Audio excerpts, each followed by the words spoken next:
First of all, you don't know me. We're all about that high school drama girl, all about them high school queens.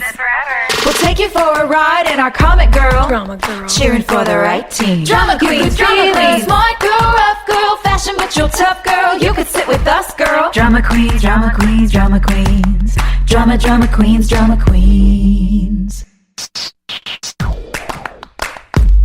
You guys, Joy and Sophia just got their lunches, and thank God, because this episode was lacking in lots of different ways that maybe a sandwich will make up for.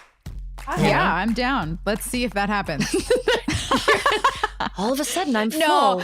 No, to be fair, actually, I did like this episode. There were a lot of things I liked about it. And it was a bit of a bridge episode. It was one of those things that just sort of gets us from point A to point B so we can kind of close up some storylines and open up some new ones. And so, there were some things. There were some two-tree things that I didn't really like. But, overall, it was fine. Two-tree. Give them the synopsis. Give it to them. All right. Well, you two chew. I'm going to give it to them. This is Season 4, Episode 7, these things that I've done. That's vague. Air date, November 15th, 2006. The synopsis is, Rachel makes the cover of Maxim, causing chaos at Tree Hill High. Brooke is still dating the teacher, and she learns he may not have good intentions from Rachel, causing her to decide who to believe. That was a confusing Like that was sentence. ever in question. Yeah, I mean, come on. Meanwhile, Lucas learns of Nathan's dealings with Dante and ultimately has to choose between Nathan and his love for basketball. Haley takes on babysitting only to find herself in over her head, and Peyton's half-brother Derek forces her to confront her deepest fears.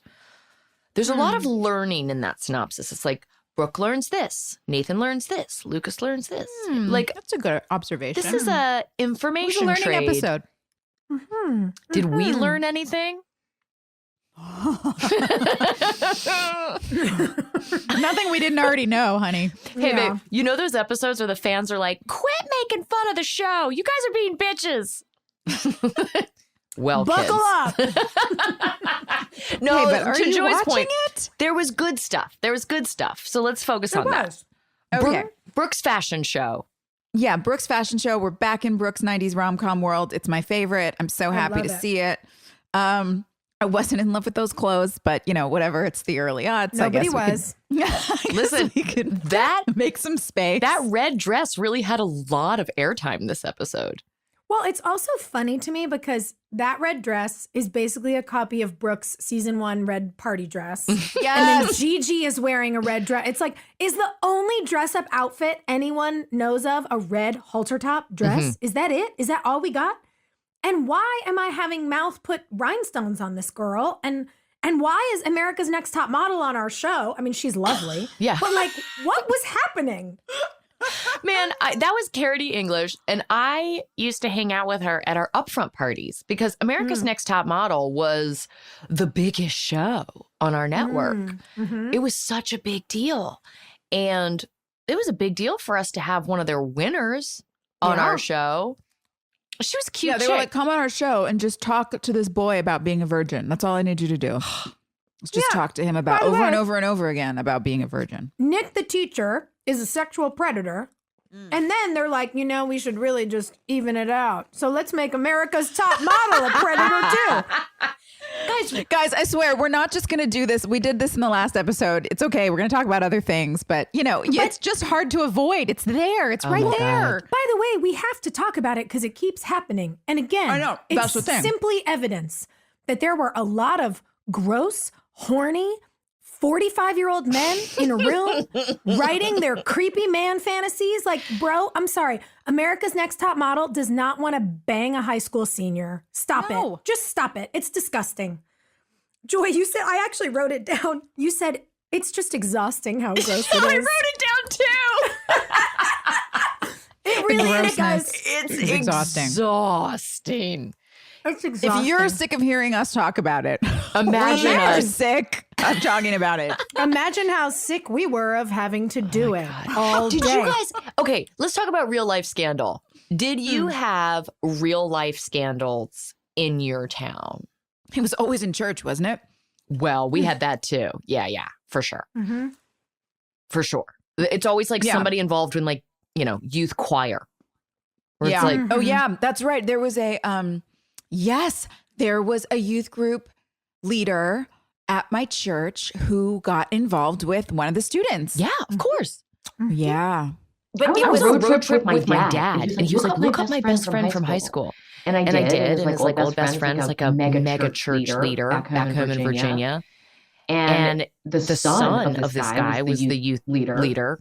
And definitely arrested for fucking around with like kids. It's always that thing. It's always that. It's always that. You know who I loved recently? I don't know if you guys saw this video on TikTok. This amazing woman, and Joy, I was thinking about you because she's in Tennessee. She went to like some city council meeting in Tennessee and went off. I saw that chick. In that, like in whatever town she lives in, they were trying to pass, a terribly bigoted bill against drag performers. And she, in her like deep Southern accent, this woman is my hero. She was like, I have never been assaulted at a drag show, but you know where I have been twice? Church. And like, she just went off on like the whole world. It's always in church. It's so often in church. I know. We had like. Did you have it in high school? She was just great. Yeah, because I went to a Christian high school, so there was that still that sort of like. That's a double whammy, Joy. For all the good things that I took away from that in a foundation of faith in my life. I mean, that was really important and is incredibly valuable. But, the problem with any organization is humans. Oh, yes. Those are complicated. And inevitably in an environment where you are where the control of your behavior becomes more important than the authenticity of your spiritual experience, you're going to have people freaking out, acting out because they need to. It's not normal for us to have our behavior controlled like that. Well, and then when you layer money and power, the ability to make laws, the ability to be a tax-free institution and become one of the largest global landowners on earth. Like, this stuff gets deeply complicated. And there's actually a guy who, Joy, I know you're off Twitter, but there's a guy who follows us and now I guess just follows me and Hilarie. But he responds to a lot of the things we talk about on the podcast. I adore him. And he was actually, I don't know if he was a theology student or a seminary school kid, but he sent me some stuff recently about how there's like full proof that from Aramaic, even that the way the Bible has been like mistranslated for power and access, that Leviticus in original translations said, do not lie with a child. And they can trace when that was changed because the kings who controlled translations, who controlled the book in the first place, made all their money by marrying off their children for land rights. So if you needed to marry your 12-year-old daughter to somebody's 25-year-old son so you could increase your kingdom. Try 65-year-old. Yeah, exactly. I was, but it's actually Were they really Tree Hill interesting. fans, Sophia? Probably. Were these kings Tree Hill fans? It's so interesting. It's almost like our boss wanted to be a king. But there it is. But truly, when you look at that, like the way that, again, you said it, people are the problem. Humans. They'll bastardize ideas to accrue power and money. Yeah. Ugh. Just human nature. We can't get away from it. So there's always we seem to not be able to get away from it. But I like your point, Joy, that like you were able to derive like really important parts of yourself from that experience while acknowledging like, this other is awful. Yeah. Like in I loved my high school so much. I loved it. I'm still friends with all my teachers. I obviously like still interact with everyone I grew up with. I go home a lot. I love that about you. I'll tell you what, though, when I moved to New York and I started telling like my dorm roommates about the shit that would happen between teachers and students, they were horrified. They're like, where are you from? And even though that stuff happened at my high school, like for real, I'm still scandalized by One Tree Hill. I'm still like, they're kissing at the school. Don't they know that you're supposed to meet in a parking lot, like down the road at the Safeway? Oh my God. You know? Like there are rules to scandal that One Tree Hill was not adhering to. Oh, that's a TV show. The rules to scandal. Rules to Scandal. They just kissed in the classroom? That's ridiculous. Gross. So stupid. But again, it's like it all comes back, you know, Fantasy. to our wannabe kingmaker, to this fantasy. This fantasy that you could have not one, but two, like with Brooke and Rachel, two hot cheerleaders throw themselves at you when you're the teacher. And one of them happens to be on the cover of Maxim. And then the cute announcer boy has a model from New York throwing herself at him. Like, it's all so it really insane. pissed me off. Like something that I noticed in this episode, and it just clicked for the first time, is that Lee's entire storyline for at least this far into the show has been him just waiting around for quote unquote hot girls and then being told he's not attractive enough for whatever this quote unquote hot girl thing is. And so now he's got to settle for some, she turns out she's super hot, big surprise, she's all that. But it's like he thinks he's settling and then realizes it's just so confusing to me that, again, Lee, such a great actor, why isn't he doing anything more than pining after he's just chasing girls around Well, for and by 4 the seasons. way, this idea that you have to do the right thing by being with this insanely hot girl instead of this insanely hot girl who won a modeling competition. Like, ew.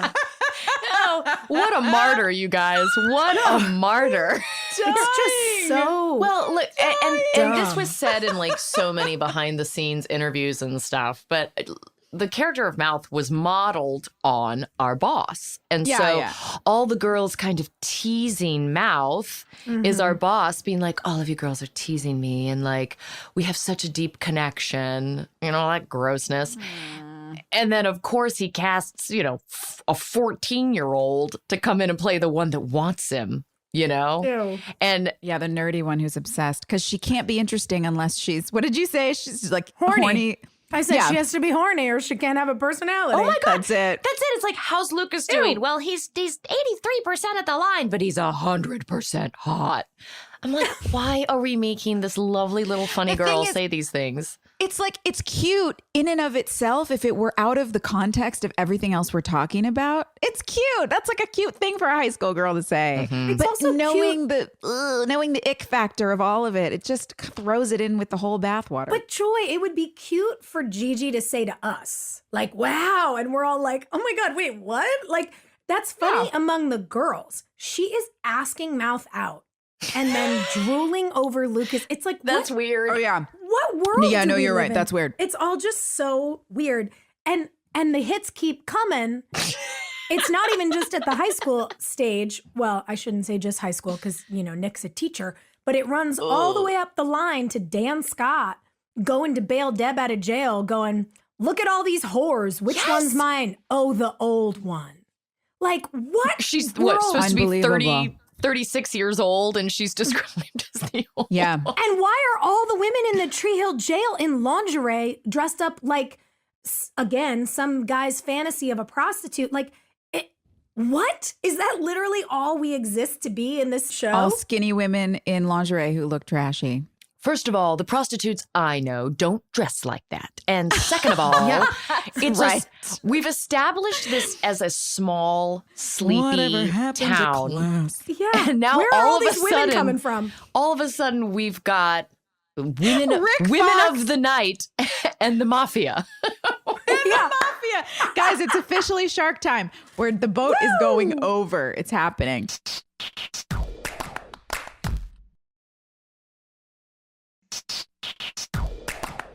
All right, let's talk about Rick Fox. Wait a second. Is this just Les Mis? Like, is our show turning into Les Mis with like all the women working down at the docks?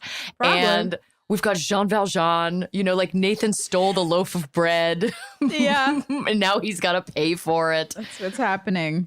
That would have been way better. It would have been. I wanted a song and dance routine. That's right. I met Rick Fox only a couple times. He was always really nice to me. I think he was nice to work He with. was so nice. Yeah, like so tall, so much tall. taller than anyone who's tall. And he is, he does a nice job. Is this his first acting gig? I want to say he'd done some other stuff here and there. He had.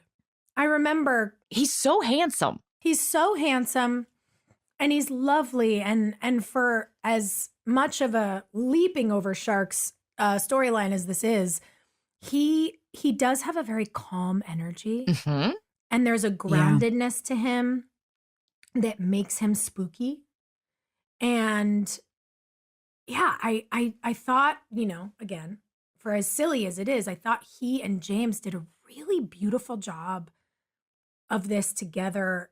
You can see in that last scene, like when they win the game, but they've shaved the points, like the way that Nathan's just hanging his head while everyone's celebrating around them. You really saw the impact of it. And it was cool to see like a whole new storyline for him that was really interesting and about, emotional and moral conflict inside of a silly container. But I thought those guys did a really beautiful job. And you know what I do remember? God, as I'm talking about it, I'm like picturing the scene again. I remember how cute it was to see James and all the basketball boys get so excited when Rick Fox came to town. Oh yeah, that's Like right. they were like, oh my God. And it was really sweet to see them all like puppy dogging around, asking him questions about the NBA and stuff. It was cute. I think Conrad, the guy who is like, the body man for Rick Fox, I want to say he and Paul knew each other. Like there was a they're friends. Yeah. They're pals.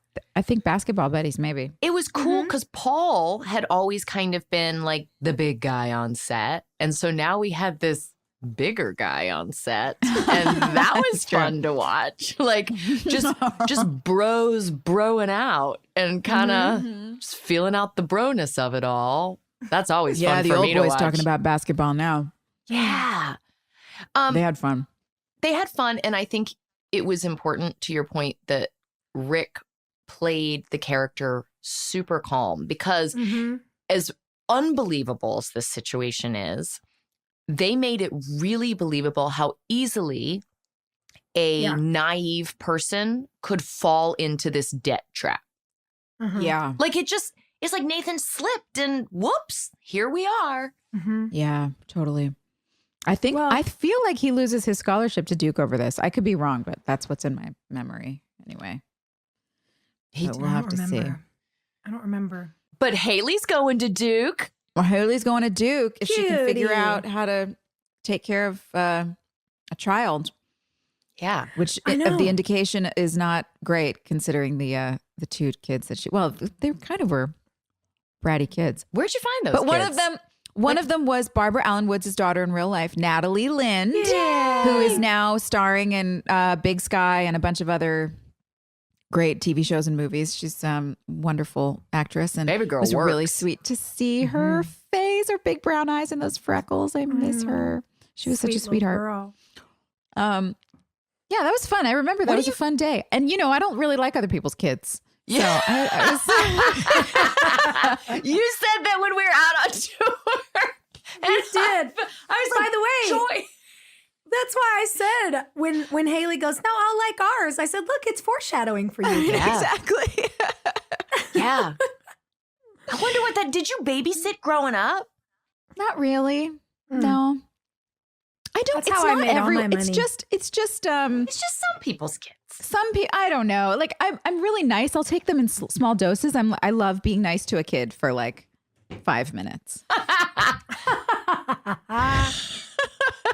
That is it's so only, what, funny. like my friends who have kids who I do love, or Maria's friends, like she's got, I'm sure too, Hill, like Gus and George probably have friends in their own spaces that you like, some that you love and some that you're like, God, I don't want that little asshole over here ever again.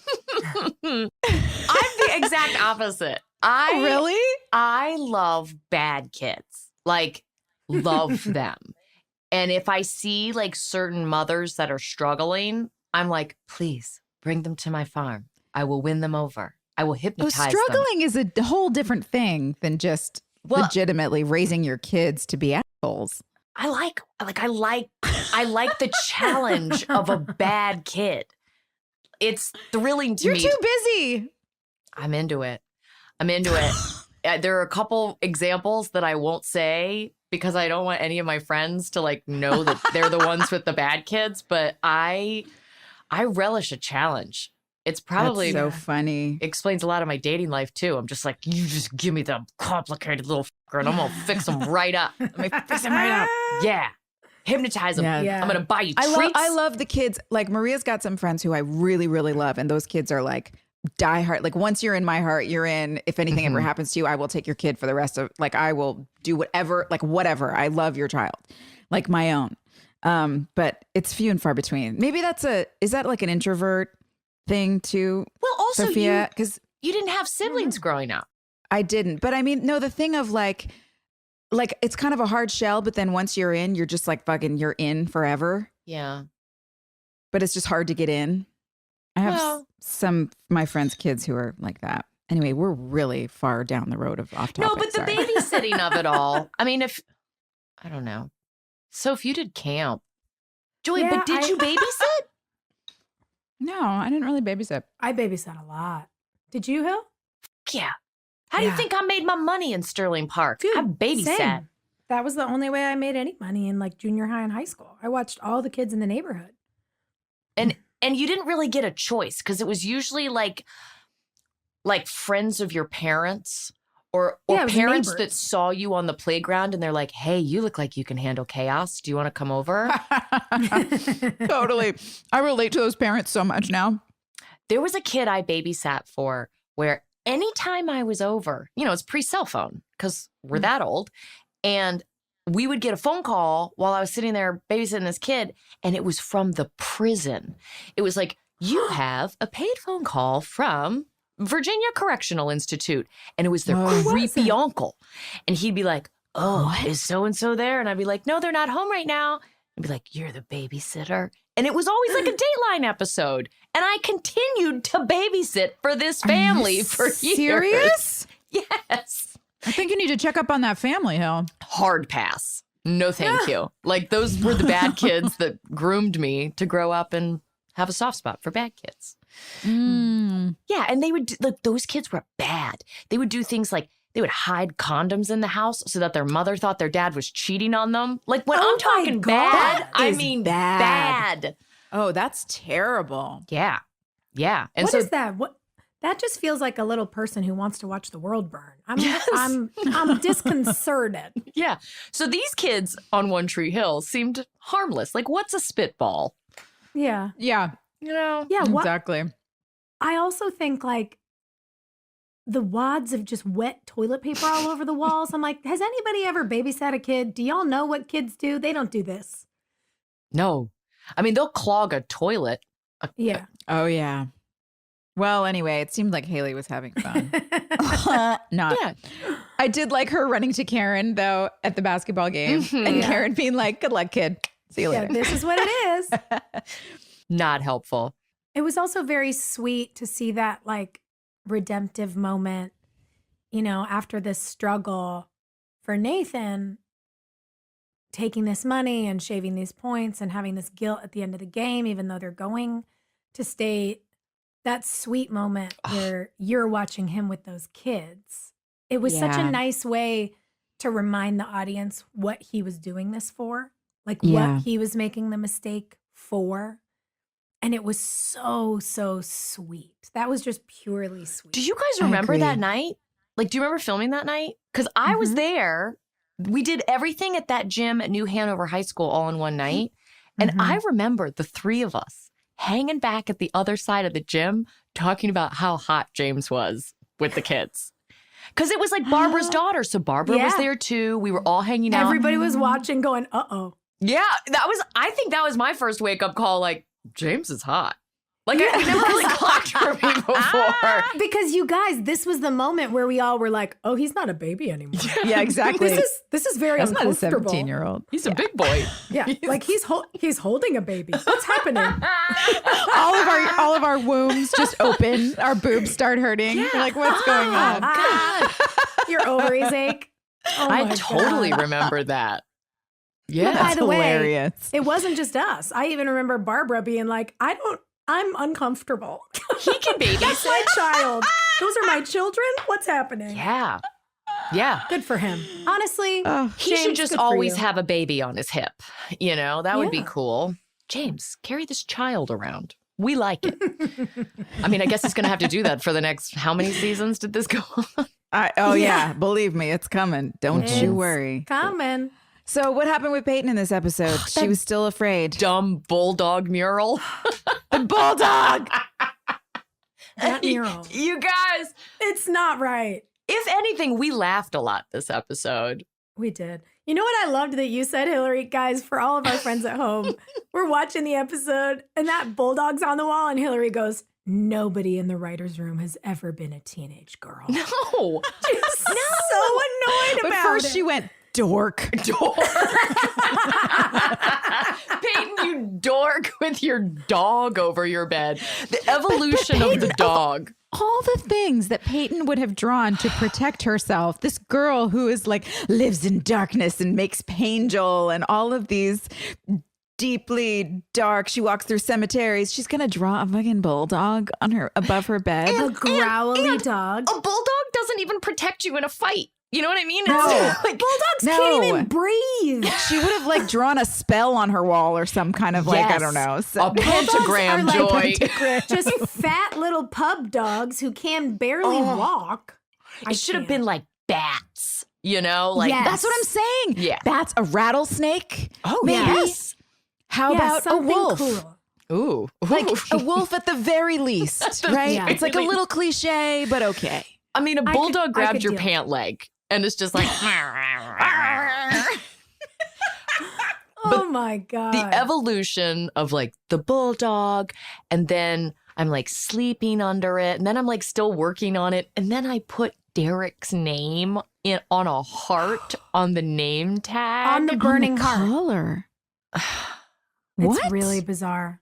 Why Okay. would she do that? Well, because Derek's her brother. It's real Derek, not Psycho Derek. Oh, I did but- not catch that. Okay, the bulldog is dumb as shit. We so get dumb, that. so dumb. But I will say, I thought you did such a beautiful job in this episode.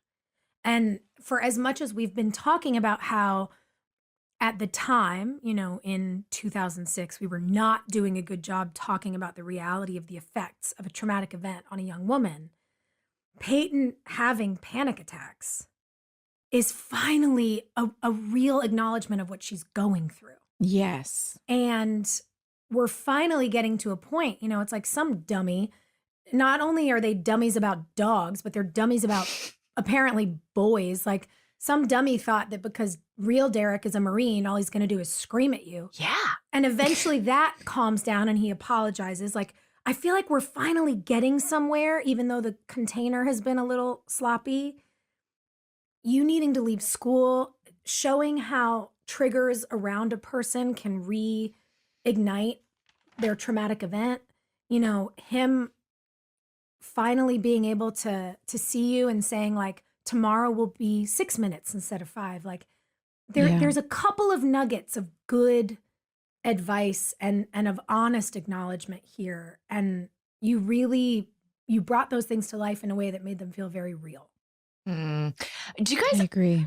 I didn't think about it until we just started talking about it, but like Nathan also just did the panic attack storyline, right? Mhm. Like the PTSD, I'm freaked out storyline.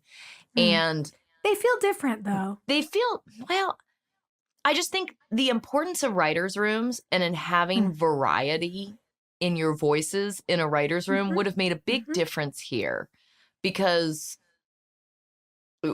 we're recycling storylines over and over again. It's like Rachel hooked up with an older dude, and now Brooke is hooking up with an older dude.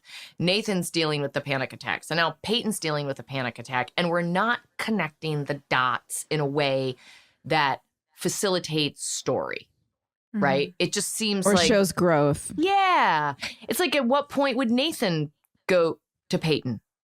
You know, Peyton's gone to Nathan a bunch of times and been like, hey, you seem to be falling apart. How can I help? That's not reciprocated yet. Maybe it happens. I don't fucking know. I guess we'll find out, won't we? But if we're going to repeat things, that has to be for a reason. Make it make sense. I do like that Ernest calms down, though. I didn't like that they made him a yeller because... Yeah, be a tough Marine. I'm a man, It's just man. so weird. It's like, why is he yelling at her? Why is he always yelling yelling at this girl he doesn't even know? And then also the timeline just got wonky for me because he says that my dad left my mom for Ellie, but he lived with us until I was a little bit younger than you. So, like, if our biological dad left when he was like 12, let's say 12 or 13, is he 12 or 13 years older than Peyton? Like, it doesn't make any sense. People, that's weird. That's the kind of shit that takes me out of a story where I'm like, the math is wrong, guys. I think we did a lot of that on our show. It's the same thing as the Marine base, like Chad rolling up in the Hummer on the Hummer. Here's what I'll say though. I follow Ernest on Instagram. He's an artist and he just had a baby. We need to get him on this show. I know. We do. I like him so much. But he's got full white hair now. So I totally believe that we are brother and sister because we are both prematurely gray and just like, I'm good with it. Like, fine. Life has been hard. Yeah. I loved him on this show because he was just a refreshing presence. Yeah, he was a little yelly at first. They had to calm him down and, they had to calm the writing down from directing him to do that, I guess. But he stuck around for a little while and it's just so nice to see his face whenever he pops up on screen. I mean, he's great to look at, but and he's a nice actor, but I think it's just refreshing to get outside of what we're talking about, all the same recycled stuff. Yeah. With all the girls and, Nathan and Haley are seems like we're running out of storylines. So you got to be a little flirty this episode with the hey, you're winning all these games. That's hot. I'm going to Duke. This is going to be hot. Like, yeah, that was fun. You're blocking what they lacked in the writing for you. You're making up for in the blocking. Yeah. Thanks. Yeah, and it's fun to see. Had fun. It's nice to see Nathan and Haley flirting and playful. It's like you want to know what they're holding on to, what they're fighting for. It's lovely that in the midst of even financial stress, you see who this couple is. That's the kind of thing that as an audience member helps you kind of keep the faith alive, Yeah. What I mean? Yeah. That's right.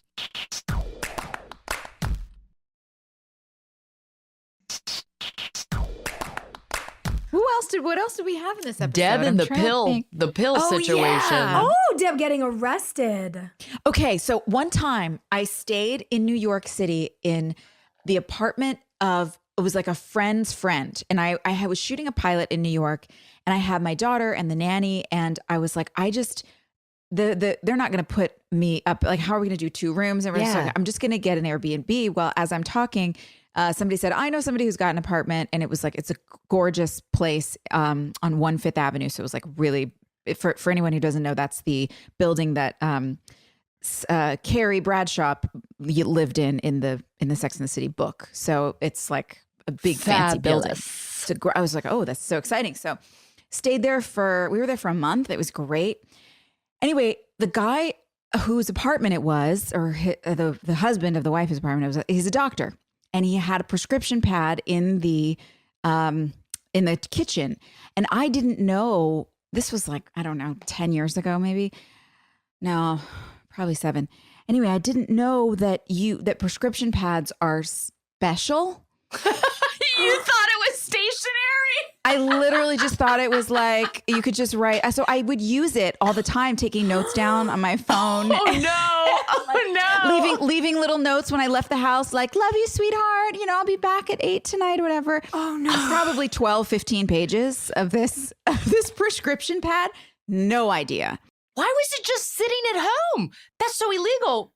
It was just in a it was like in a drawer in the kitchen. I just was like, I need something to write on, opened a drawer, and I was like, oh, great, here's some paper. Yeah, it's it like has a Post-it. his like doctor stationery on it. I was like, great. And yeah, so definitely got a phone call about that after I checked out of that house. Yeah.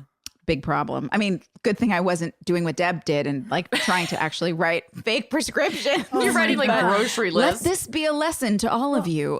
Those prescription pads are counted, folks. Yeah. Oof. Yeah. I mean, I'm sure page. the doctor had to like literally report damaged pages. Oh Yeah, probably. Destroyed. Yeah, I had no idea.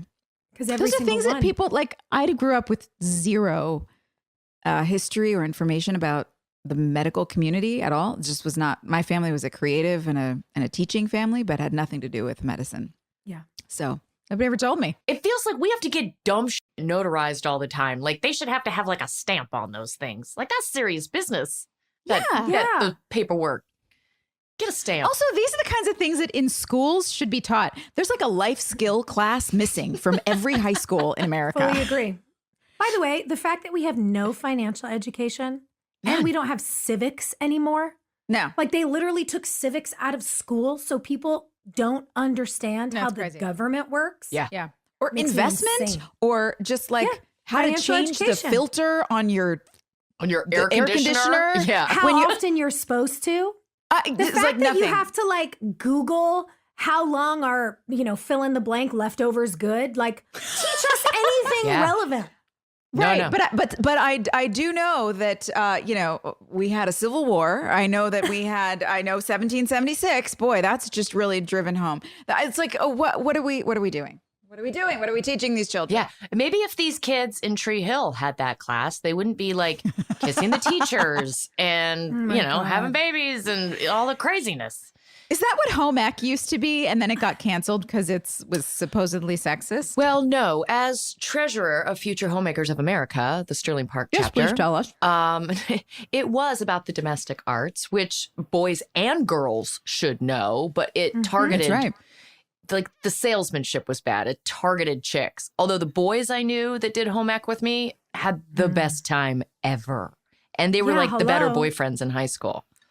Look, I think it's a problem. If you look back, yes, we absolutely should never have had a system that was like, only the girls are going to learn to cook and only the boys are going to learn wood shop. The answer was not to take those classes away. The answer was to make everybody take home ec and make everybody take fucking wood shop. Do you know how bad I wish I could build myself an outdoor couch? Do you have any idea how expensive those things are? I don't want to pay for one. I want to build it. I'm so annoyed. Give me a wood shop class. Where's that class on our show? I don't know. We should have had a wood shop class. Wood shop. Oh, and car mechanics. Yes. We called it Votech. We had tech ed, and then we had Votech for vocational technology. That's right. Yeah, there's a big Votech where my husband is from. Yeah, and it's That would have awesome. been so fun. Yeah, and they're doing, interestingly, they're doing a lot of like wind-powered Oh, that's stuff great. out there, like engineering for wind farms and stuff, which is pretty Cool. dope. I love that know. stuff. Meanwhile, I just want to know how to do anything handy. did we ever have any class in Tree Hill except English class? Like that's definitely the only one I ever remember us being in. Yeah, I don't know. That's funny. We didn't do a whole lot of school, School. even though the whole show took place at In school. the school. Like where's like the end of the year report we all have to do with that styrofoam board? Where's my trifold board? Yeah, Maria's doing one right now. She has to build a model of the building that this murder mystery she just read takes place in. Oh, I love that. Or like dioramas. Why aren't we making dioramas? Where was our book fair? That was my favorite. When the gym was the what book about the fair? science fair? Oh, the best. Nobody And was making like volcano? dry ice and yelling at plants and playing classical music for the other one. Nobody was doing nothing. Volcanoes, yeah. I loved it. They were not going to pay for like a science classroom with like beakers. They're like, we can't afford beakers. We're paying for another fashion show. So insane. We've got rhinestones to buy. Oh my we have rhinestones to buy and adorn America's Next Top Model with. are Poor all girl. the things that normal teenagers do. I don't know, but I They're will say, missing. the teen bickering again of Brooke and Rachel Yes. just makes me so happy. The up and down of these two, they're on like a hyperspeed seesaw of love and hate with each other, and I have so much fun watching them. And the line of all lines in this episode, Oh, yes, this Do ruled. it. Do it. Do it. you're just a slutty lying liar who lies. Yeah. Put it on my body. Put it on my body. Loved it. Yeah. It's like I want it on a shirt, but I don't because I don't want to call girls sluts. But God, I need like, Yeah. I don't know if it's a sticker. I don't know what it is, but I need something. Yeah. Well, this was Adele Lim writing this episode, who I She really did like. great. Crazy Rich Asians is Adele. And then I worked with her on Lethal Weapon, which was a nice little. She's Was she so on- great. She might have been on White Collar too. I feel like I've worked with Adele on a number of different things. But she's so good. And so, This one was snappy, this episode. well, the Mhm. thing is, that's it. It's like we get dorky storyline, and a good writer will take the dorky storyline and like pace Make it it up. work. And you know, she had to look at that whiteboard and be like, okay, well, I gotta fit this in, and I gotta fit this in, and I guess we're gonna fit this in. Put that bulldog in there. It'll be great. It keeps the monsters at bay, you guys. And that's your line. She made it make sense. What about, okay, we have to talk about the Dan and Karen and the trick of it all, yeah. because Dan's, with this new haircut, is new Dan, who's making sense here and there, like not giving Nathan money and not, you know, not being a total fool to Karen and saying like, no, Deb is incapacitated. Like, you need to take this business. Otherwise, Yeah. it's going to fall apart. Well, it's so complicated when Dan does the right thing because you think it sort of feels like he's handing you a grenade, you know? But what was so interesting to me was when we were watching the scene and he was saying to Karen, look, you've got to do this regardless of how you feel about me. Deb's a mess. All three of us said, well, I mean, he's right. And Yeah. then literally 30 seconds later, he goes, Karen, regardless of your feelings about me, you know I'm right. And I was like, oh, Tell me I'm wrong. Yeah. all right. Okay. Yeah. If you just hadn't have said it, it could have been charming. But he had to announce, You know it's me. hey there, little woman. Was this the season that Paul got bumped to recurring? Because No. he's not showing up as much. But he was directing a ton. I think that was Yeah. the trade-off. Oh, He that's directed. right. A lot. Because he directed The That's right. Cabin. He directed the last episode. The last episode. So he was in post during this episode. Oh, right. That's why they didn't write him a lot. Yeah, in so they this, were 'cause writing he him was light. suddenly like not in it very much Yeah. after being so heavy. And then he's going to direct our fight episode coming up soon, too. Like, he was What's directing like that? every third epised. What fight Yeah. episode? The one where I cracked Sophia's skull with my head. Oh, you guys have a big Or my fight. elbow. It was like an accident. It was an accident. What? Well, yeah, we just, we were choreographing and on one, when we were supposed to, you know, we were supposed to go left. We Oh. went left and right. And we just kind of. It was bad. It was It bad. was- And I was like, it was Paul, not we're great. done. We're done. Anyway, we'll get there. But Paul We'll was get there. directing lots of big episodes. I think it made sense to have someone in-house that there was a shorthand with, you know, Yeah, who could handle the big stuff. definitely. Yeah. Mm. Okay, what else did we miss? I mean, the creepy teacher is out of the picture now. Are we done now? I don't know. Like, Is he going to please, be can he gone? go Is he going away? to get fired? What happens? I don't remember, guys. He's got to go away. You know, because he's going away in the next episode. Because even when he kissed you at the end, you had this look on your face like, Well, she I don't caught know him with about the this. model in the red Yeah. dress. Oh, right. That's right. He That took the happened in the model home. middle and then the model. Yeah. It was the best part of the episode because it was the double slap. The double slap. That's right. I hit him this way, and then I hit him this way. I mean, he deserved it. The double slap. Oh, God, it made me so happy. Oh my God.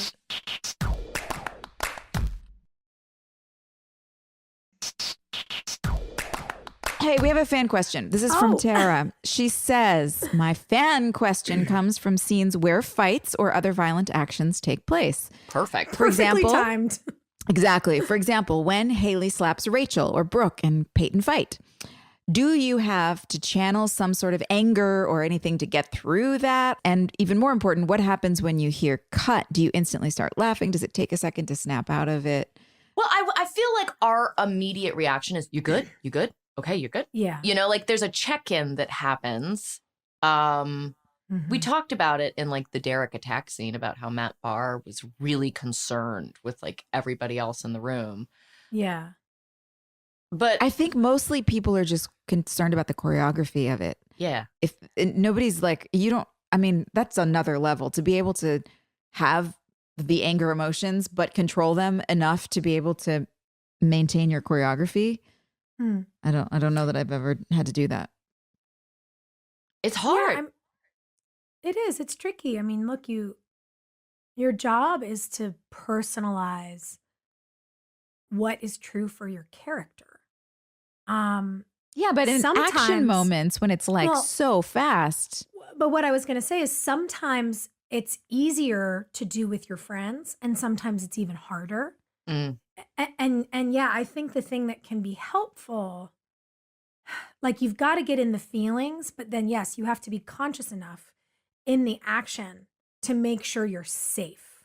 And that requires a sort of merger of like the art, the emotion, and the technical. And it's intense. Yeah, to do it's all hard. I've never had to fight somebody that I didn't like. Like, I don't know how I would do that, because then you like Yeah. overcompensate and like I don't want to go too hard because then they'll know I fucking hate them. You know, I'm trying to think of it. If I were to fight somebody that I hate, what a weird thing to have to do. Just like, I hate you. Just kidding, but I really hate you. Yeah. That would suck. Yeah, I think it's interesting, isn't it, to think about that now and go, oh yeah, we all only really had to do that with each other, and we had relationships. It would be weird to show up on your first day at work and have to fight somebody. Like I had to do a lot more of that working in Chicago. Oh, Like, yeah. I would meet people and be like, hey, what's up? So I'm going to break your nose. It was so tremendously awkward. But no, you're right. I have never had to have a physical fight with another person who in life I did not like. I have had to kiss multiple people. Oh, yeah. Yeah. Really grossed me out. Yeah. And I don't know what is worse. I think the kissing is worse. Worse, for sure. Ugh. I don't can't make know. up my mind. I can't decide. Sometimes, like, the people that you hate the most, you end up, like, those kisses look the best. Like, Oh, that's true. I mean, it's, Yeah. it's, Yeah, that's always the best when people are like, God, they have great chemistry. And you're like, oh, that's not chemistry. That's pure white hot rage. Loathing. Unadulterated loathing. yeah, fine. Kiss me, hit me. Love it. I love those. I love doing stunt stuff. I had to do shit on Lethal Weapon where they had those like huge fans that like will hold your body up like you're skydiving. Yeah. And Clayne Crawford and I had to pretend like we were jumping out of a building that exploded or something crazy. And you have to run at full speed, and then they flip this thing on and it shoots your body up into the air, and you just have to Whoa. trust it, man. That was That's crazy. scary. Yeah, it Oh was. my gosh. It was. I was a little like, this seemed like fun in theory. Yeah. Scary. I'm going to go back to kissing and crying. Yeah. I remember I got to a point where I was like, maybe I don't like stunts as much as I think I do, when like I got really hurt, had to go to the hospital and like get a CAT scan and an MRI to make sure I didn't like need to be hospitalized. And then they were like, well, they're clear, so you got to come back to work and finish the day. And I was like, I can't walk. Yeah. Okay. And I just went back to work, and I was like, I don't know about this anymore. Pass. Maybe I need to do things a little differently. I want a job like the boys get when they get old, where they just play angry cops and they sit around and they grunt, and then they win Yeah. Emmys for it. Where's Nice. Or grouchy cowboys. I could sit on the back of a horse all day and make faces. That's what I'm saying. I love I it. know. Y'all want to spin a wheel? Let's do it. right, kids. Who is most likely to do TikTok dances with you? Guys, I'm not. It's not me. It's not me. Not it. I mean, I guess Brooke at the time, if TikTok had been out, Brooke probably would have been doing TikTok dances. Brooke and Rachel would have crushed TikTok. Yeah, sure. with those like hippie dances those girls do where they make their hips look like they're made out of like ocean water. They're so fluid. They're just so fluid. How do they do Ocean water. Yeah. But like in real life, who's doing them? You know what? Barbara's daughters. I was just going to say it. Yes. And I feel like Barbara's into it. Barbara. Too. Yes. Barbara's good at social media. Mm-hmm. Yeah, those girls, they are always on cool trips, hanging out with their tribe of like loved ones, having the time of their lives, looking gorgeous. Yeah. And it all started being the bratty kids that Haley babysat. Hey. I love it.